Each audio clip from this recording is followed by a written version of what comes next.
ये कहानी है धनपुर गांव की। धनपुर गांव बहुत ही सामान्य गांव था। चारों ओर खेत, कच्ची सड़क, कुछ पक्की और बाकी मिट्टी के घर। इस गांव में बड़ा होना मतलब था छोटे छोटे सपनों के साथ बड़ी मेहनत के लिए तैयार रहना। इसी गांव में जन्म हुआ हरिशंकर का। उसका परिवार कई पीढ़ियों से कृषक था, लेकिन कभी सवलत नहीं देख पाया। हरिशंकर के पिता कहते थे, कृषि सिर्फ पेशा नहीं है, ये भाग्य है।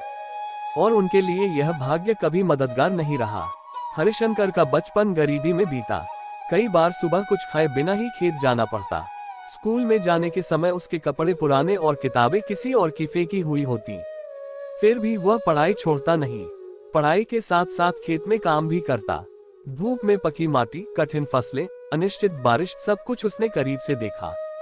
हरिशंकर ने बचपन से समझ लिया था कि गरीब होना सबसे बड़ा अपराध नहीं है, लेकिन गरीब बने रहना सबसे बड़ा हार है।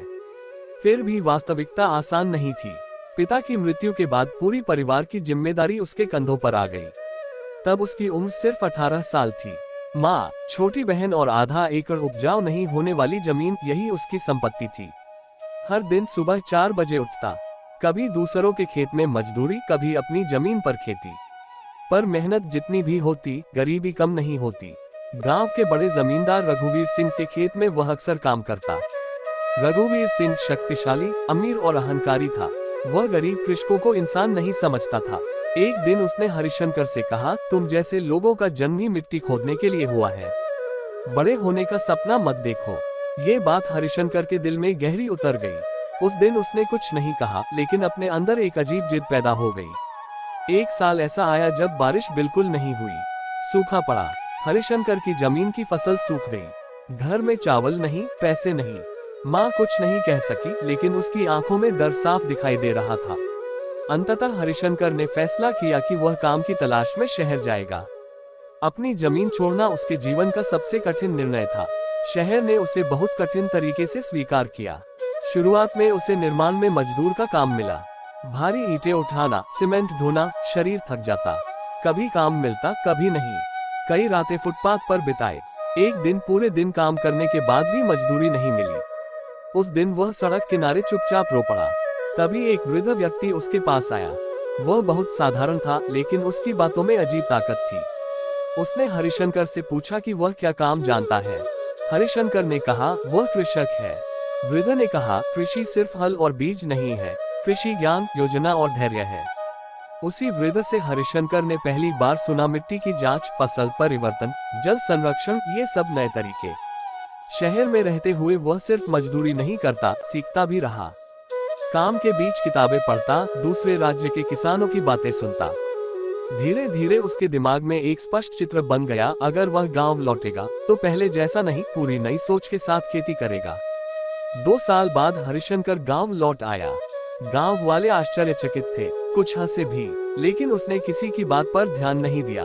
अपनी आधा एकड़ जमीन पर उसने नई पद्धति से खेती शुरू की। कम पानी में अधिक उपज वाली फसल लगाई, खुद जैविक खाद बनाई। पहले साल ज्यादा लाभ नहीं हुआ, लेकिन नुकसान भी नहीं, यह उसके लिए बड़ी सफलता थी। अगले साल उसने आसपास कुछ बंजर जमीन किराए पर ली। लोग पहले भरोसा नहीं करते थे, लेकिन उसकी मेहनत और उपज देखकर धीरे धीरे विश्वास करने लगे। अब वह केवल काम नहीं करता, दूसरों को भी काम देता। इस बदलाव को रघुवीर सिंह ने देखा। उसकी अहंकार में चोट लगी। एक दिन रघुवीर सिंह ने हरिशंकर की जमीन पर दावा कर दिया। मुकदमा शुरू हुआ। फिर से अंधकार छा गया, लेकिन अब परिस्थिति अलग थी।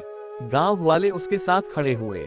सभी जानते थे कि वह ईमानदार और मेहनती है। सच आखिरकार जीत गया। मुकदमा हरिशंकर के पक्ष में गया। कुछ दिन बाद सरकार ने कृषि विकास की एक योजना शुरू की। पूरे क्षेत्र की जिम्मेदारी दी गई हरिशंकर को।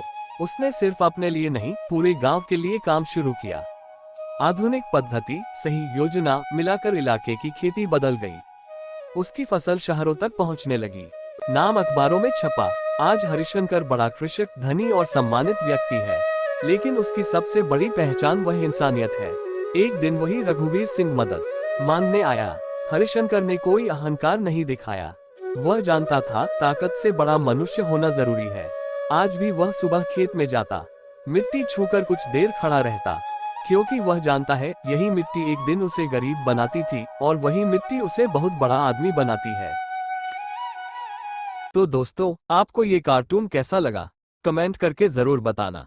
वीडियो अच्छा लगा हो तो एक लाइक कर देना और ऐसे ही मजेदार कार्टून वीडियो देखने के लिए हमारे YouTube चैनल को सब्सक्राइब करना मत भूलना। मिलते हैं अगले वीडियो में। धन्यवाद।